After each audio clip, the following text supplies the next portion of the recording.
I am so glad you joined me for this year of wisdom.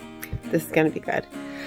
Come here every day for the reading of the day in whatever translation we're in, and we will read it together.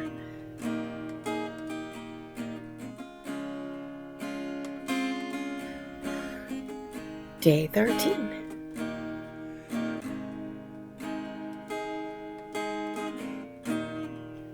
Job 13 and 14.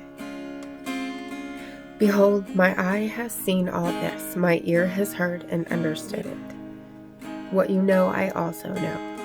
I'm not inferior to you, but I would speak to the Almighty, and I desire to argue with God. But you smear me with lies. You are all worthless physicians. Oh, that you would be completely silent, and that it would become your wisdom. Please hear my argument, and give your attention to the contentions of my lips. Will you speak what is unjust for God, and speak what is deceitful for him? Will you show partiality for him? Will you contend for God? Will it go well when he examines you? Or will you deceive him as one deceives a man? He will certainly punish you if you secretly show partiality.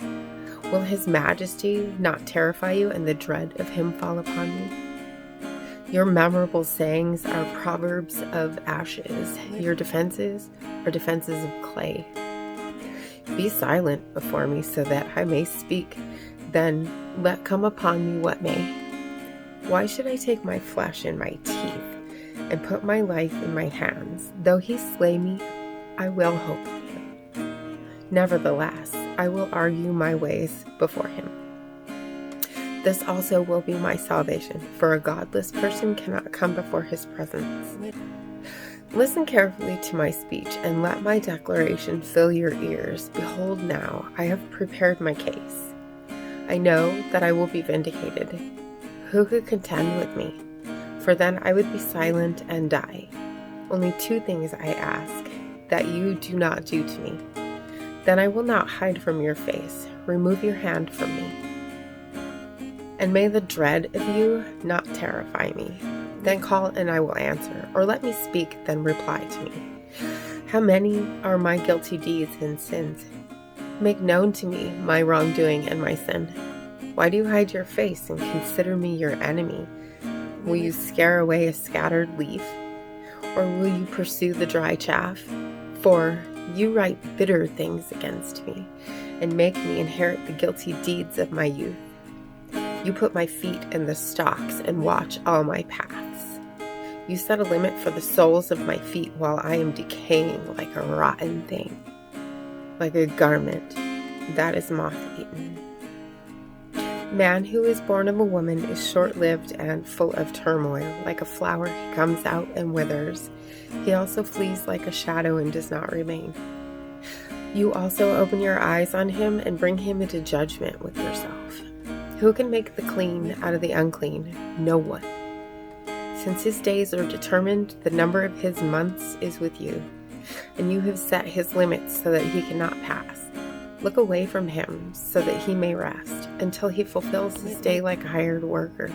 For there is hope for a tree when it is cut down, that it will sprout again, and its shoots will not fail. Though its roots grow old in the ground and its stump dies in the dry soil, at the scent of water it will flourish and produce sprigs like a plant. But a man dies and lies prostrate. A person passes away, and where is he? As water evaporates from the sea and a river becomes parched and dried up, so a man lies down and does not rise. Until the heavens no longer exist, he will not awake nor be woken from his sleep. Oh, that you would hide me in Sheol, that you would conceal me until your wrath returns to you, that you would set a limit for me and remember me. If a man dies, will he live again? All the days of my struggle I'll wait, until my relief comes. You will call and I will answer you. You will long for the work of your hands, for now you number my steps. You do not observe my sin. My wrongdoing is sealed up in a bag, and you cover over my guilt. But the falling mountain crumbles away and the rock moves from its place. Water wears away stones. Its torrents wash away the dust of the earth. So you destroy a man's hope. You forever overpower him and he departs. You change his appearance and send him away. His sons achieve honor, but he does not know it. Or they become insignificant and he does not perceive it. However, his body pains him and his soul mourns for himself. Proverbs 13. A wise son accepts his father's discipline, but a scoffer does not listen to rebuke. From the fruit of a person's mouth he enjoys good, but the desire of the treacherous is violence. One who guards his mouth protects his life. One who opens wide his lips comes to ruin. The soul of the lazy one craves and gets nothing, but the soul of the diligent is made prosperous. A righteous person hates a false statement, but a wicked person acts disgustingly and shamefully. Righteousness guards the one whose way is blameless, but wickedness brings the sinner to ruin. There is one who pretends to be rich but has nothing. Another pretends to be poor but has great wealth. The ransom of a person's life is his wealth, but the poor hears no rebuke. The light of the righteous rejoices, but the lamp of the wicked goes out. Through overconfidence comes nothing but strife. But wisdom is with those who receive counsel. Wealth obtained from nothing dwindles, but one who gathers by labor increases it.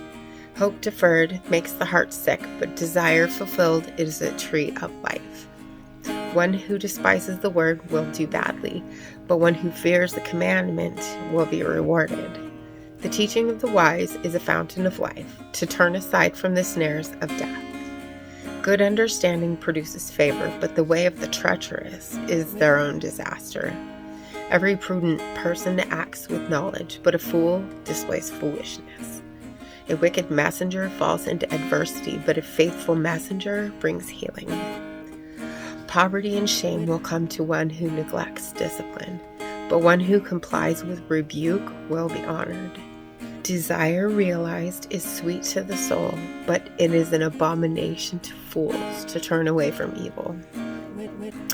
One who walks with wise people will be wise, but a companion of fools will suffer harm.